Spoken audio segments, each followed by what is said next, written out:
We've got two very special guests joining us here today. The first one you may know as wife of the head basketball coach, Eric Musselman, but she also has her own incredibly extensive career as an anchor and reporter for Fox Sports, ESPN, and NFL Network. We're joined by Danyelle Sergeant Musselman. And also, we're going to have an equally as well-known name here in Northwest Arkansas, University of Arkansas lecturer and House of Representatives for District 86, Representative Nicole Clowney. Thank you guys both so much for being here. We appreciate you taking the time to sit down today.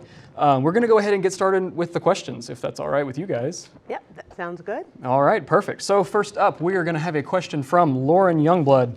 Lauren is a junior from Dallas, majoring in journalism and political science and communication sciences and disorders. Take it away, Lauren. Thanks, Tristan.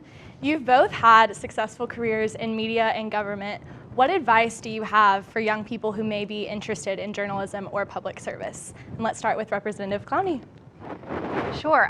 Public service, the thing that is so hard about this job is how much it takes. So I would say to anybody interested in a career in public service, just think about, always keep in mind sort of the bigger picture.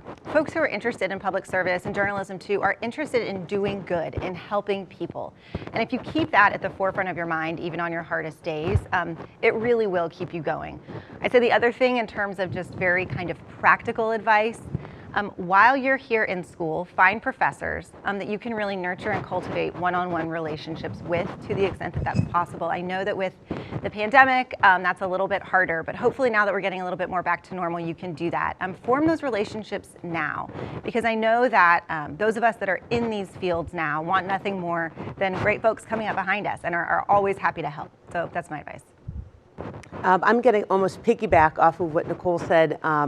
I have two things that are just have stuck with me, and the number one is relationships and networking, because it doesn't matter what business you choose to go into, whether it's politics or whether it's journalism, it's a small field, and so you need to make sure that you are reaching out, following up, returning those emails, seeking advice, and all of those things, because there were people that I interned for that ended up hiring me 7, 8, 9 years down the road. And so that's very, very important.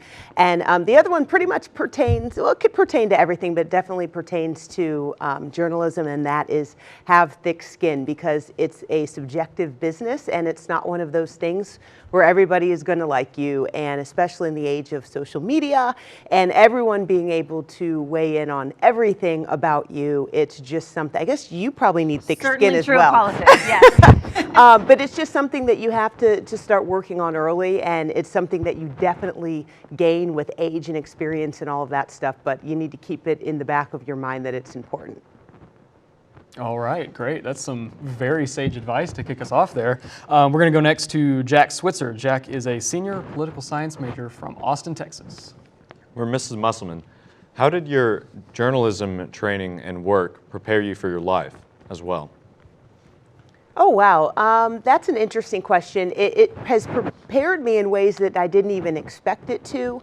Now one of my passions in life is philanthropy, and I'm a person that can get up and speak in front of a group of people, and I learned that via my television career. So while I didn't know that that was what I was going to end up going into, it was just something that trained me and gave me the skills for that.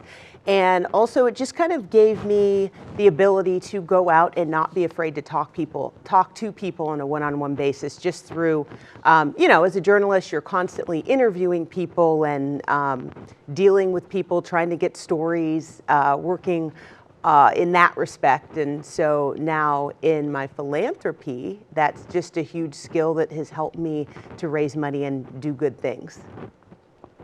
Perfect. All right. We will now bring on our last but certainly not least panelist, Mackenzie Beagley. She is a senior journalism political science major, also from Austin, Texas. Arkansas politics has been male-dominated. Representative Clowney, why do you think it's important to have diversity in elected positions, and what challenges do female candidates like you face? So this is a big question. It is so important that we have diversity in politics, just like it is we have diversity in any place where decisions are being made, because it's the right thing to do. And because the more diverse the group of decision makers is, the better the decisions are that come out of that group. The best way to end up with policies that benefit the greatest number of people, which should be all of our goals as Arkansas politicians, would be to get people with as many different experiences to tell them how a particular policy that we're looking at will impact their daily lives. Right before I decided to run, I was engaged in some advocacy work in the Capitol, and I remember sitting there looking around and seeing that due to some of the sort of intricacies about the way our legislature works, it's much more conducive for retired people to do. It's very hard to keep a job and serve in our state legislature. So I looked around and I noticed that almost everybody making the decisions were older white men. Now, certainly they should be at the table while we make decisions, but there was a big voice missing, and so I decided to run. In terms of roadblocks as a candidate, I think it's hard as a woman, probably in the same ways that it's hard to be a woman in the workplace in a lot of instances. I think you're always sort of struggling with earning people's trust, maybe a little bit more. But I will say that actually I found running as a woman to be, I think, more beneficial overall. I think I was more open-minded about ways to campaign, ways to reach voters, and just to try to make politics look like something that should be accessible to everybody, even if they weren't a retired white man. So it's hard, but super critical to get all sorts of experiences around the table when you're making decisions that will impact them. All right, great. Looks like I have the next question, actually. So continuing right along, you both have thousands of followers on social media. What would you say are some positive ways that platforms like Twitter and Facebook and Instagram can be used? Oh, I can start with that because I'm a huge user of the social media. For me, it's just the quickest way to get information out. And that's just how society has become. Whether it's news or no matter what it is, it's the quickest way to get information out. So for me, if I'm working with a nonprofit, it's a quick way to get something out. Whether it's, this is what happened at a basketball game, you can easily get that out. There is a downside, of course. I'm a mom, I have an 11-year-old, and so because of our Instagram use and all that kind of stuff, she wants to jump into it.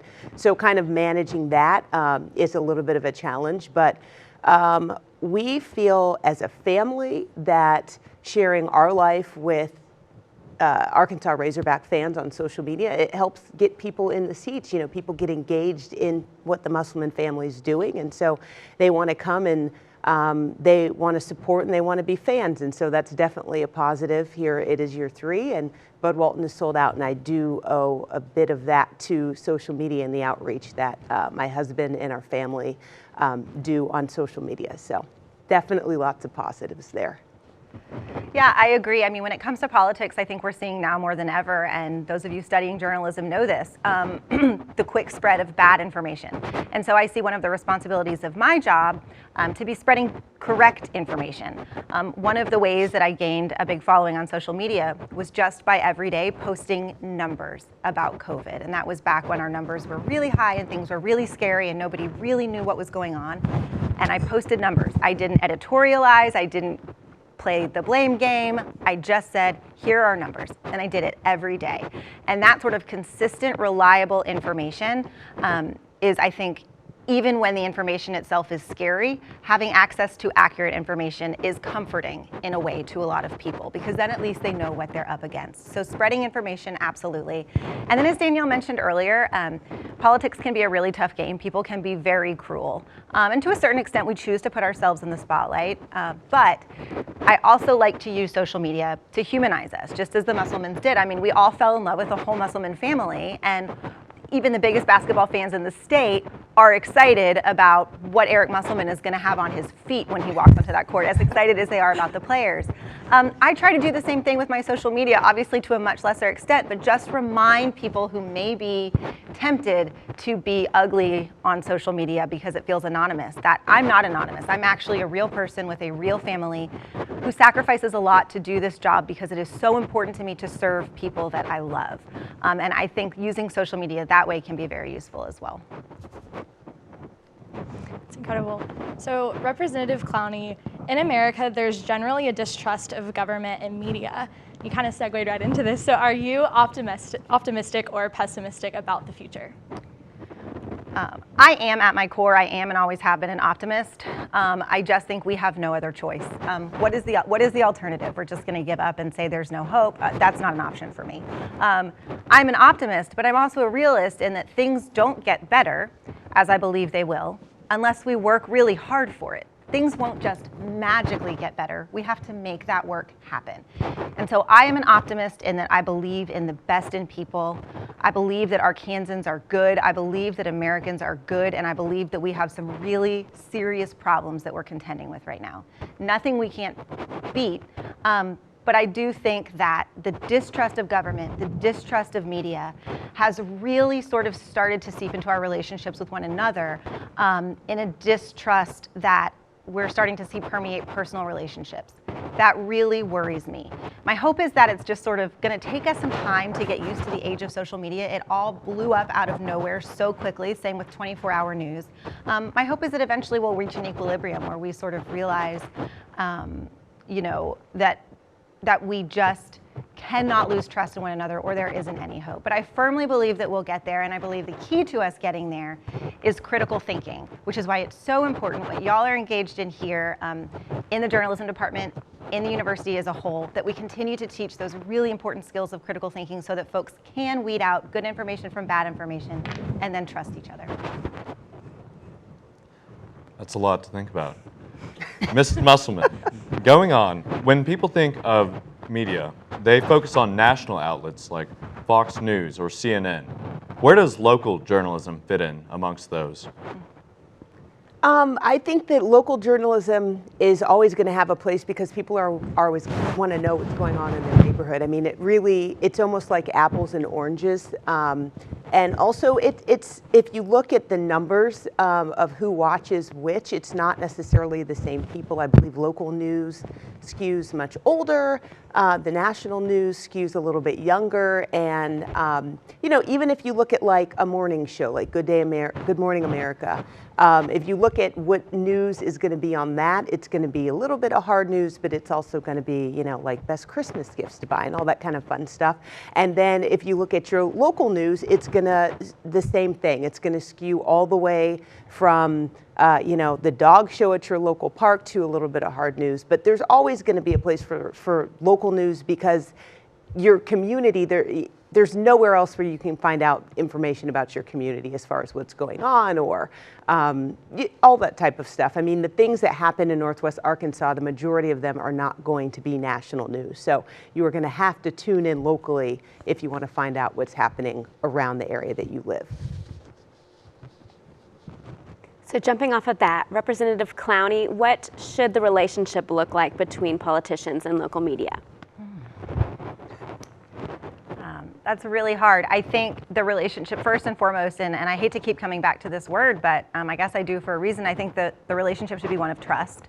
I have some really great relationships with folks in Northwest Arkansas and also Little Rock, who I know can call me, and we're in a place where I can just say, I cannot talk about that on camera. And they're like, no, we know, but we had to ask, But also, I think there are a lot of politicians that sometimes are afraid to ever talk to the media.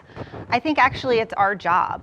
It is our job to get our message out. And while we can do that on our own platforms, I am not kidding myself. I understand that the actual journalists have a much bigger and better reach than I ever will. And so, in an ideal world, I think that those are relationships that take time to build. Unfortunately, in Northwest Arkansas, we have a lot of really quick turnover, which can be challenging. It's great because it means folks are moving on to bigger and better markets, and I'm excited for that for them.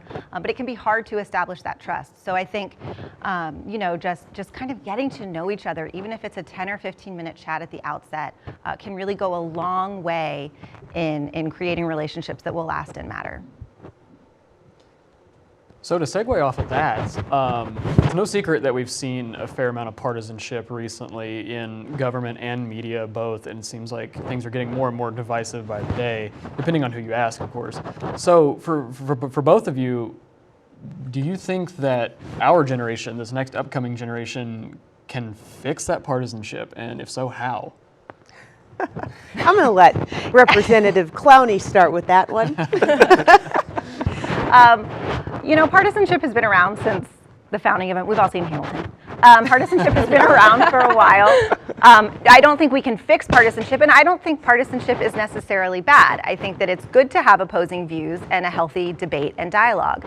I think what's not good is all of these things that have come about, I think probably as a result of the internet. In other words, I think where a large part of our problems have come from is being able to operate from a place of anonymity, being able to hide behind a screen and say really cruel, awful things to one another. I think that your generation is going to be so much better at handling all of that stuff because you grew up with it. And I think that you are sort of rewriting the rules of what it means to engage meaningfully online and offline in a way that I find a lot of hope in. When I run, which happens every 2 years, the folks whose opinions I trust the most when it comes to communications are my college students that help. Not my students, but are the college students that work for the campaign that help out. Because there is a sense of how to communicate respectfully and impactfully and truthfully that for some reason we just don't get as older folks. And so yeah, I have a lot of hope. But again, it starts with communication, and it starts with assuming good intentions from the person who differs from you.